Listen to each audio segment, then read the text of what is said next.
Enquanto a esquerda estiver no poder, o Brasil não vai derrotar, não tem como derrotar o crime organizado. E esse é o principal motivo. O governo Lula é um governo covarde. O presidente da República levou mais de 30 horas para se manifestar sobre a operação antiterrorismo no Rio de Janeiro. E quando o fez, não foi ao vivo, em uma coletiva de imprensa ou num pronunciamento oficial à nação. Foi por meio de uma notinha de 4 parágrafos nas suas redes sociais. Em sua nota, o Lula não lamentou o assassinato dos 4 heróis da polícia, nem se solidarizou com as suas famílias. A gente sabe como é. Nessa guerra entre narcoterroristas e policiais, o Lula prefere não ter que escolher um lado. Até porque seria uma tremenda contradição ele falar mal dos bandidos uma semana depois de revelar para o mundo que, na verdade, os traficantes é que são vítimas dos usuários de droga. Em sua nota, o Lula também não teve coragem de mencionar o nome da facção responsável por essa tragédia, o Comando Vermelho, e se referiu ao PCC, eu tenho até ler isso, é muito bom, como uma grande quadrilha envolvida em lavagem de dinheiro. Senhor presidente da República, com a máxima vênia, uma grande quadrilha envolvida em lavagem de dinheiro é como a gente se referia aos quadros do PT envolvidos no Mensalão, envolvidos no Petrolão.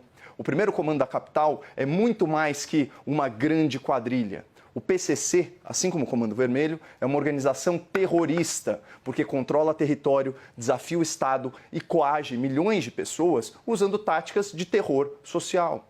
Algumas observações importantes. Aquela frase do presidente Lula, ele próprio corrigiu, foi uma frase mal colocada, ele reconheceu, acho que está resolvido. Segundo lugar, não é usual as autoridades citarem nomes de organizações criminosas. Isso é uma praxe. Sabe por quê? Para não fazer propaganda delas. Aliás, em geral, não se fala isso. Claro, as autoridades não fazem isso justamente para não criar uma densidade em torno desses nomes. Isso não é covardia. Isso é saber como lidar com termos. Claro, você vai ver os ministros em geral, inclusive do governo Bolsonaro, se não me falha a memória, o Sérgio Moro nunca citou. Tá? Porque é hábito isso, nós temos que entender a vida como ela é. Terceiro lugar, GLO.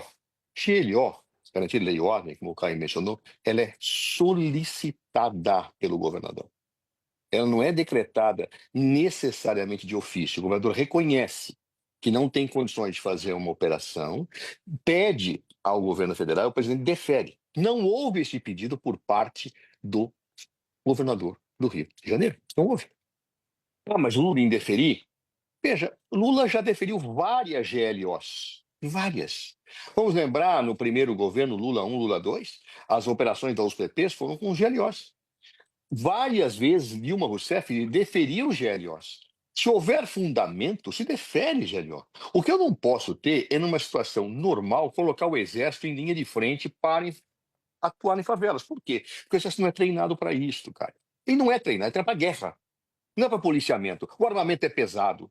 Os blindados são pesados. Ele não existe para andar nas pequenas ruas das favelas.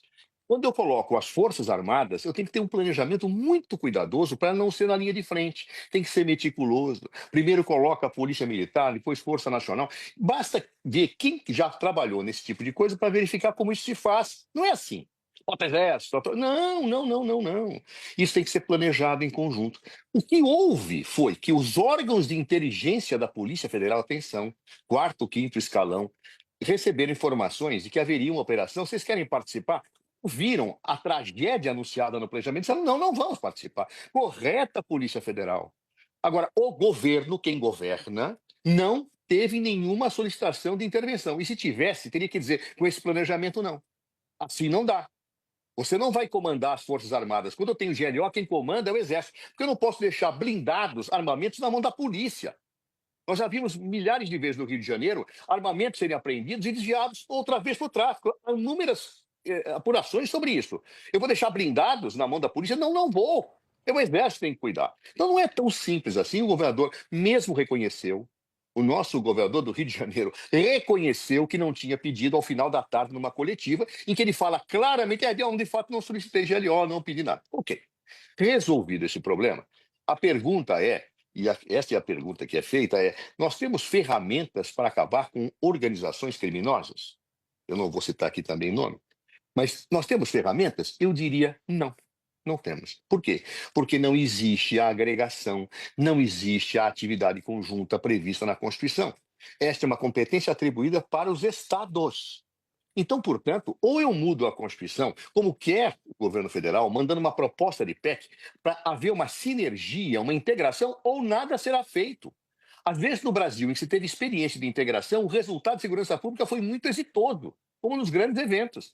Mas hoje, quando alguém quer dar voo solo, quando alguém quer atuar por si só, não pede, fala para a área de inteligência informar, mas não solicita atuação, faz um planejamento sozinho e quer que os outros se encaixem e nem solicita o encaixe. Ora, francamente, isso é absurdo, é equivocado.